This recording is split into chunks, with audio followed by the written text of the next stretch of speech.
apa kabar? Kita berjumpa lagi di Aku Tahu Channel Pendidikan Agama Kristen. Puji Tuhan, kita semuanya sehat, amin. Baik, kita akan memasuki pelajaran di minggu terakhir untuk menghadapi ujian kenaikan kelas. Baik, seperti biasanya, kita akan berdoa sebelum kita memulai pelajaran kita. Mari lipat tangannya, tutup matanya. Bapa di surga, kami mengucap syukur buat hari ini Tuhan. Kami akan memulai pelajaran kami. Kiranya Tuhan Yesus memberkati anak-anak-Mu ya Tuhan yang saat ini kelas 4. Kami akan menghadapi sebentar lagi ujian. Kiranya Tuhan memberkati kami semuanya.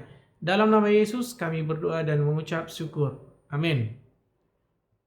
Puji Tuhan, kita saat ini akan belajar di part 15, bukti pemeliharaan Allah. Ya, kita akan melihat bagaimana bukti pemeliharaan Allah dalam hidup kita sebagai ciptaan Tuhan dan terhadap alam sekitarnya. Baik, seperti biasa anak-anak, kita akan membaca Alkitab sebagai perenungan bagi kita pada saat ini. Ya, mari kita baca di dalam Mazmur 121 ayat 1 sampai dengan 8. Ya, Mazmur 121 ayat 1 sampai dengan 8. Anak-anak sudah ketemu Alkitabnya? Oke, kita baca bersama-sama ya dengan bersuara ya anak-anak ya. Ayat 1. Nyanyian ziarah, anak-anak boleh membacanya dengan bersuara ya. 1, 2, 3. Nyanyian ziarah. Aku melayangkan mataku ke gunung-gunung. Dari manakah akan datang pertolonganku? Pertolonganku ialah dari Tuhan yang menjadikan langit dan bumi. Ia tak akan membiarkan kakimu goyah, penjagamu tidak akan terlelap. Sesungguhnya tidak terlelap dan tidak tertidur penjaga Israel. Tuhanlah penjagamu, Tuhanlah naunganmu, di sebelah tanganmu, di sebelah tangan kananmu. Matahari tidak menyakiti engkau pada waktu siang atau bulan pada waktu malam. Tuhan akan menjaga engkau terhadap segala kecelakaan. Ia akan menjaga nyawamu. Tuhan akan menjaga keluar masukmu dari sekarang sampai selama-lamanya. Nah, perenungan pada hari ini sungguh sangat luar biasa bagaimana Tuhan menjaga kita sebagai ciptaan Tuhan, ya, ciptaan Tuhan yang paling mulia. Nah, baik, kita lanjut pelajaran kita. Bukti pemeliharaan Allah. Tuhan tetap memelihara manusia sejak dahulu, sekarang dan sampai selama-lamanya. Jadi anak-anak, Tuhan itu memelihara kita sejak alam raya ini atau sejak manusia diciptakan. Tuhan tetap memelihara manusia. Ya, Tuhan tidak pernah meninggalkan kita. Jadi ketika ada masalah jangan kita berkata begini, Tuhan, di mana Tuhan, kok nggak pernah aku meninggalkan kamu ya Tuhan, gitu ya. Tidak, jangan sampai seperti itu pemikiran kita ya anak-anak ya. Nah, coba perhatikan gambar berikut ini. Ini sebagai contoh anak-anak ya, coba perhatikan gambar ini. Nah, gambar apa ini? Ini gambar sebuah pohon, ya, sebuah pohon, ya. Nah, apakah semua pohon bekerja mencari makan untuk mereka bisa bertumbuh? Atau pertanyaannya gini, apakah pohon bekerja ya mengambil cangkol, alat-alat pertanian untuk bisa mereka bertumbuh? Tentu tidak. Pohon pada saat dia tumbuh di satu tempat, maka dia akan tumbuh di situ juga, kecuali ada orang yang menggeser pohon tersebut. Atau karena gejala alam, sehingga ada pergeseran tanah, dia bisa pindah lokasi. Ya, tapi pada dasarnya pohon tidak pernah bekerja untuk mencari nafkah. Ya anak-anak ya. Nah, ini salah satu contoh. Nah, coba perhatikan gambar berikut. Ini gambar apa? Anak-anak ada yang tahu? Iya, pasti. Ini burung. Nah, kalau kita melihat apakah burung-burung di udara menanam dan mengolahnya untuk mereka makan dan minum? Coba kalau kita perhatikan burung-burung di udara. Apakah mereka membawa peralatan tukang, peralatan pertanian untuk mereka menanam supaya mereka dapat makan biji-bijian? Tidak. Binatang-binatang atau burung-burung di udara, mereka tidak bekerja untuk berusaha mengolah tanah supaya menghasilkan biji-bijian untuk mereka makan. Tidak. Nah, itu artinya bahwa Allah juga memelihara ciptaannya ya sampai saat ini. Perhatikanlah ke langit ya anak-anak ya. Coba kalau malam hari anak-anak boleh perhatikan. Pernahkah kamu melihat matahari perlambat bersinar atau matahari, bumi dan planet lainnya saling bersenggolan atau hampir ya tabrakan? Ya, coba pagi-pagi bangun pagi hari biasanya kan matahari terbit pada jam 6 ya, atau mungkin ada juga setengah 6 ya, itu tergantung musimnya. Tapi apakah anak-anak pernah melihat matahari terbit pada jam 8 atau jam 9? Tidak ada. Atau terbenam di jam 3 atau terbenam di jam 9. Ya, kecuali di daerah tertentu karena pergerakan bumi, ya. Atau pernahkah anak-anak pernah melihat bumi bersenggolan dengan matahari atau bersenggolan dengan planet-planet yang lain? Tidak, ya. Itu semua bahwa bukti bahwa Allah tetap memelihara ciptaannya sampai dengan saat ini. Ya. Jadi Allah tetap mengasihi kita sebagai ciptaannya dan Tuhan tidak pernah meninggalkan ciptaannya sampai saat ini. Nah, anak ya, ini terbukti dengan gambar pohon ini ya, burung ini salah satu contoh. Kalau Bapak menunjukkan contoh-contoh yang lain, waduh masih banyak ya. Good. Bagaimana cara Allah memelihara ciptaannya? Anak-anak ada yang tahu? Allah memberikan kebebasan kepada manusia untuk menjalani hidup. Bebas bukan berarti sesuka hati. Allah juga berdaulat atas seluruh ciptaannya. Ya, jadi Allah memberikan kebebasan buat kita untuk memilih A atau B, percaya Yesus atau tidak. Tapi kebebasan itu bukan suka-suka hati kita gitu. Ya, Allah berdaulat ya atas seluruh ciptaannya. Contohnya, kapan waktunya datang hujan, matahari bersinar dan terbenam, pergantian musim, itu semua yang Tuhan yang atur.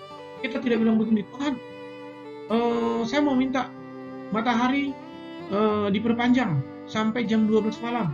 Tidak bisa, itu Tuhan yang atur. Atau Tuhan, tolong dong di siang hari itu agak gelap sedikit. Atau tiba-tiba 2 jam, tapi dong mataharinya sebentar aja. Tidak bisa, itu Tuhan yang atur. Ya, jangan kita sok mengatur Tuhan. Ya. Nah, perhatikan gambar ini. Ini gambar apa?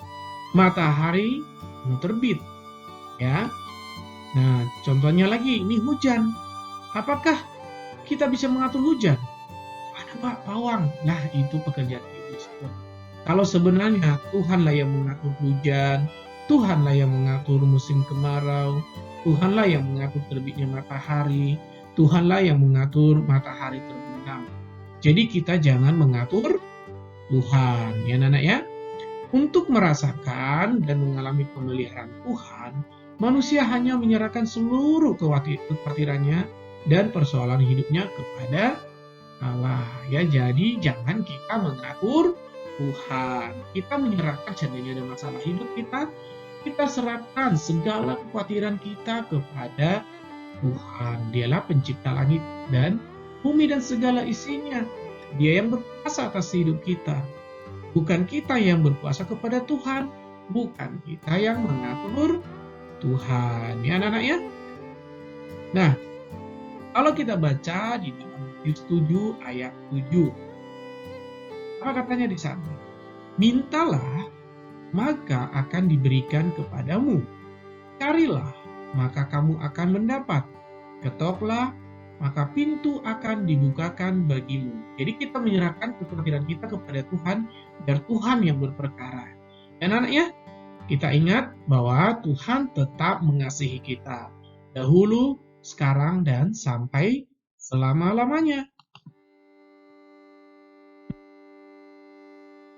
Seperti biasa anak-anak, silakan di subscribe. Kalau belum subscribe, di like video ini. Jangan lupa di share video ini agar semua diberkati untuk anak-anak SD yang beragama Kristen supaya mereka dapat pembelajaran jarak jauh ini ya. Jangan lupa loncengnya diklik yang hitam ya. Dan tujuannya itu hidup dalam pemeliharaan Allah. Tadi kita kan sudah melihat bagaimana Allah memelihara kita. Nah, sekarang hidup dalam pemeliharaan Allah. Pemberian Allah dapat dirasakan oleh semua orang, namun ada secara khusus dan secara umum. Apa ya yang dimaksud dengan secara umum dan secara khusus ini? Coba kita akan jelaskan, kita belajar bersama-sama. Nah, maksudnya secara umum, pemeliharaan Allah secara umum berlaku kepada semua ciptaannya, ya, yaitu semua alam semesta, seperti semua orang dapat merasakan matahari terbit. Tidak ada dong, matahari terbit pada jam 6 itu hanya untuk orang yang percaya kepada Yesus. Tidak. Mereka yang tidak percaya kepada Yesus, orang yang melakukan kejahatan, orang yang menipu, orang yang melawan orang tuanya, mereka juga merasakan namanya matahari terbit. Itu Tuhan yang atur. Nah, hujan contohnya, di musim kemarau, tiba-tiba hujan, itu hanya untuk orang yang percaya Yesus ya? Enggak, semua orang bisa merasakan wilayah di mana hujan turun. Ya, hembusan angin, ya, makan, dan lain-lain. Itu semuanya bisa dirasakan semua orang, tidak terkecuali. Ya, itu yang disebut di pemeliharaan Allah secara umum. Nah, selanjutnya apa ya? Coba perhatikan. Nih, hujan ini yang tadi Bapak maksud, semua orang bisa merasakan hujan ini. Ya, ketika musim hujan, semua orang bisa kena hujan. Ya, kecuali di rumah ya anak ya. Dia di dalam rumah ya kena hujan, tapi bisa lihat hujan itu. Nah, secara khusus maksudnya apa? Berlaku bagi mereka yang diberi kuasa untuk menjadi anak-anak Allah, yaitu bagi mereka yang merindukan Tuhan, suka berdoa, membaca Alkitab, dan memberitakan kabar baik bagi orang lain. Jadi contohnya berkat-berkat khusus, yaitu salah satunya berkat keselamatan. Itu hanya bagi orang yang percaya kepada Yesus. Terus Pak, kalau mereka tidak percaya kepada Yesus, bagaimana itu pemeliharaan Tuhan itu? Ya tidak ada. Yang mereka di mana Pak?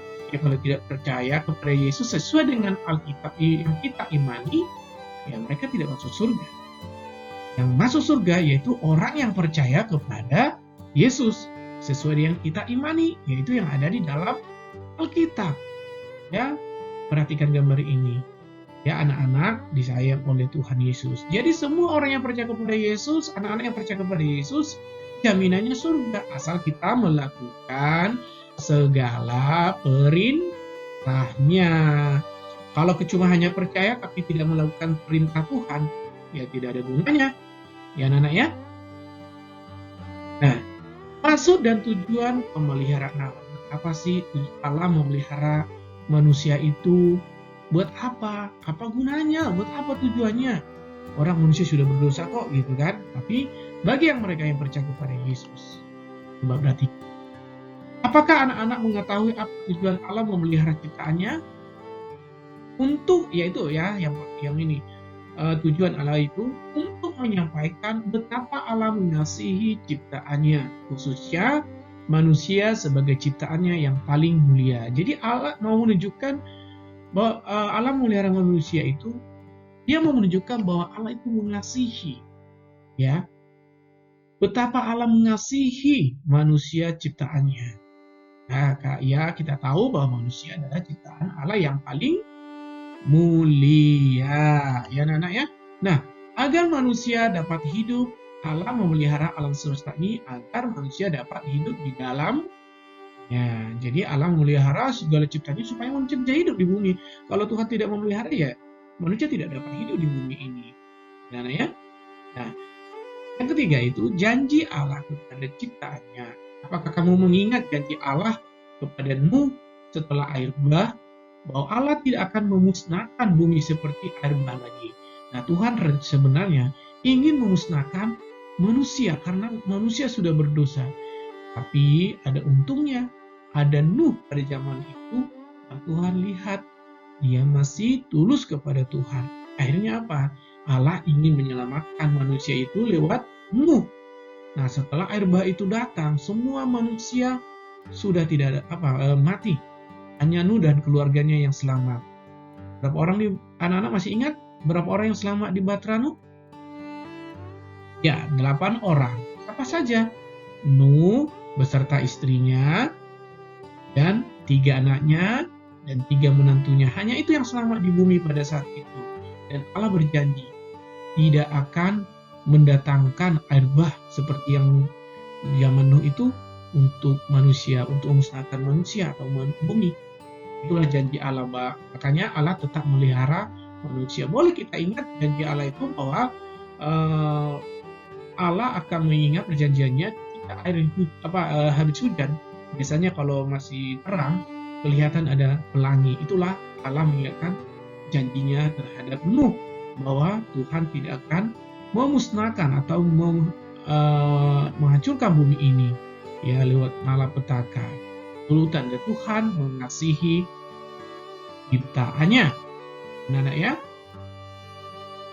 Nah, inti dari pelajaran kita pada saat ini, bersyukurlah atas pemeliharaan Tuhan bagi hidupmu dan jadilah berkat dimanapun kamu pergi. Sekali lagi, bersyukurlah atas pemeliharaan Tuhan bagi hidupmu dan jadilah berkat dimanapun kamu pergi.